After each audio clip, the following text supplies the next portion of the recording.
What's up, guys? Duke here, fresh off this exciting win. Uh, let's look at this real quick.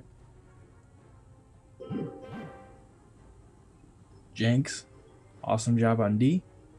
Held off quite a few different attacks, and our top castles held up well, and we got it done on offense. So, exciting war. Obviously, going into this matchup, we were kind of fearful of what that Town Hall 11 could do, and he came up short on rack and really didn't. Got an extra star on Dar, but that wasn't enough for them. So we did well down the stretch and beat an opponent that looked like it might be a little bit of a challenging war. So it's always good to come out of. But what I wanted to highlight in this video was early on, we had one attack by Jenks, and what I wanted to cover is something that as you're transitioning to Town Hall 8 to Town Hall 9, one thing that comes into play is obviously Queen Kill, and that's new. That's different than what you have experienced in Town Hall 8. So, as you move forward, it's something I struggled with. There was only one thing that separated this from being a honest 3-star attempt, and also there was one thing that I can work on, as well as sometimes we just don't do well, as that's wall breaker timing, and it's tough on this base. This is called V moat or Tesla moat. We've run into it quite a few times. Two things to note on this base is typically you see the Teslas below the Town Hall. You see some giant bombs in these corners.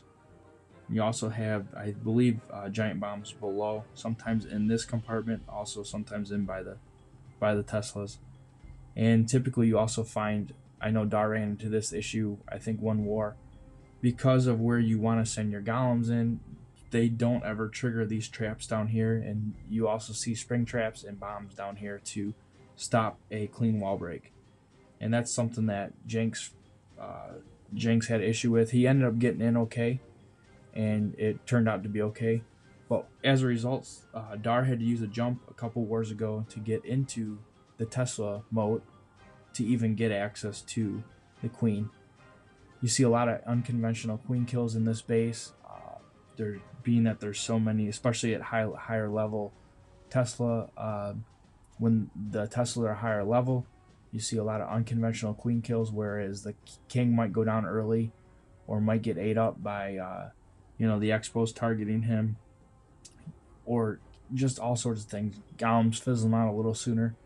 So the main goal is still getting the queen down, but it's as mapped out as this has become, and we know how to tackle the queen, it still can give you fits and can be an issue. So one thing that you got to make sure of is, you're clean on your wall break, so your jump can go in and get into the queen compartment, and also get you can get a decent push on wiping out and tanking some of these areas. So if it is unconventional, the queen can come in, or a wizard or two can come in and kill that queen later in the front half of that raid.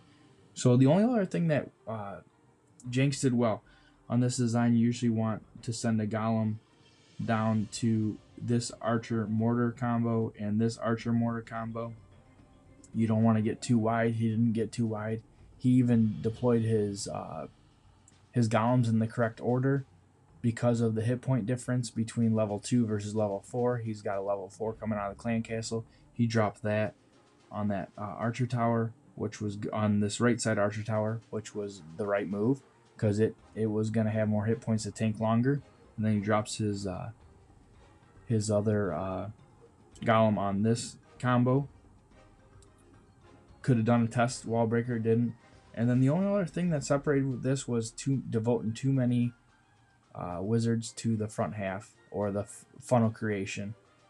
And as you go further along, you're gonna find that that you're gonna see that wizards go further than you think, especially if you have properly planned what is going to aggro on your golems and taking your time, if you drop maybe 4 to 5 wizards, 2 on each of those gold storages, and probably like maybe even 1 or 2, okay, on the inside of this to start creating that funnel, so you can get your golem or your queen and your king into the queen better. He brought 8. His numbers were fine. He needed 2 for the CC pull, which he uses. I'm going to get right into this and just start kind of breaking it down as we're watching it. I'll speed up through this. You're going to see a little unconventional queen kill here. Typically you want your king going into your queen, but he gets it with his queen. So it worked out in the end. So I'm going to pull it down here. See, those bombs just ate up his wall breakers. He does get through. So that wasn't the problem. Maybe one little issue is the wall break was a touch early. You might have panicked a little. I don't know what was going through your mind at this point, but the wall break maybe was a little bit early. You didn't put any wizards down yet to create the funnel. You did get your queen down, she was fine in there as long as the wizards were gonna keep her going, kind of, you know, moving forward, which you did. And the only thing that you did was right there, you could have stopped at about 6 wizards. That would have probably been enough. Even I would suggest trying to get away with just 4 to 5, but leaving about 3, 2, at least 2, hopefully 3. You've scouted the base right. Zoom in here. So you got that 1 bomb there. The golems are still up fine. The queen is exposed. She's going to get targeted by your queen. And everything is fine up until this point.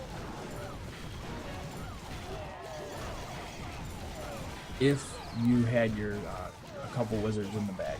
Because what you do, you bomb checked perfect on that. You know, in case it's a little bit of a troll. You know, sometimes you're going to run into where you see this as a VMO. Oh, I know exactly how this is set up, but then they troll you. They put an outside bomb to trip you up. You know, whatever. We're gonna run into that.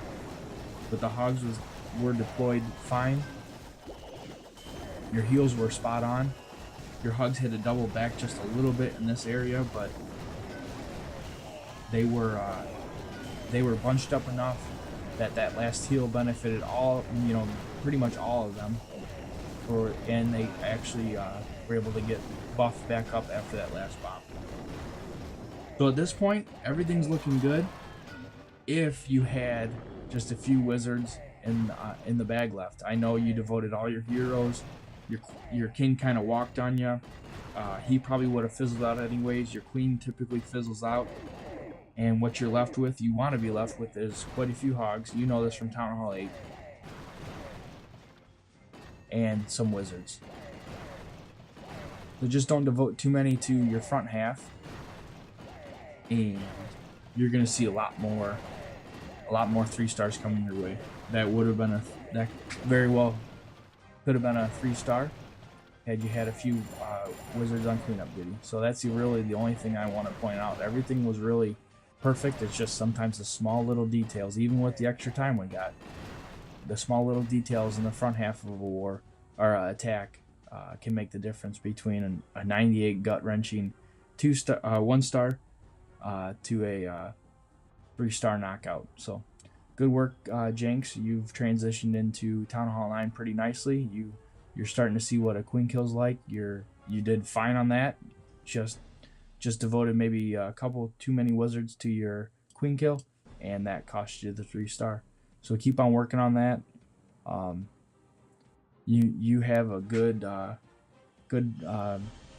working knowledge of hogs, and that's going to serve you well into Town Hall and in this Town Hall 9 adventure. So keep on working on your hero levels, and you're going to see more 3-stars falling. So just want to highlight that, and hopefully this is you guys can all pick up points just from just being very efficient with your queen kill and your funnels.